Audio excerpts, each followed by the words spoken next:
Looking for that perfect ooey gooey and yet simple enough to make mac and cheese recipe that's sure to please your taste buds? Today, Howard shows us how to make home-style macaroni and cheese in the Mr. Food Test Kitchen. We all have a lot of things going on in our lives, which is why the last thing we need is to complicate simple things. At least that's how I feel about mac and cheese. Why add all sorts of complicated things to something that's already heavenly? That's why today I'm sharing a mac and cheese recipe that's perfectly simple. We start by cooking our pasta and draining it really well. While that sits for a minute or so, we melt some butter in a saucepan and whisk in some flour and salt and pepper, making what is known as a roux.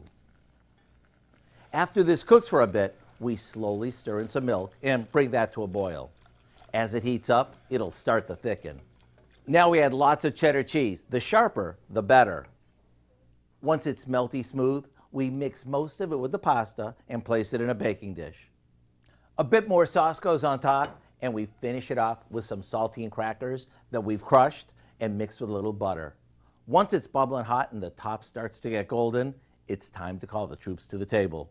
Talk about a dish that's both kid and adult friendly. To get this one-size-fits-all home-style macaroni and cheese recipe, all you have to do is check out our website.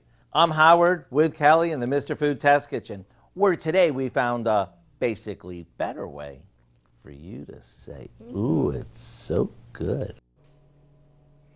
Well, you can find this recipe along with a lot more good food from the Mr. Food Test Kitchen online. Just go to our website at KOAMnewsnow.com.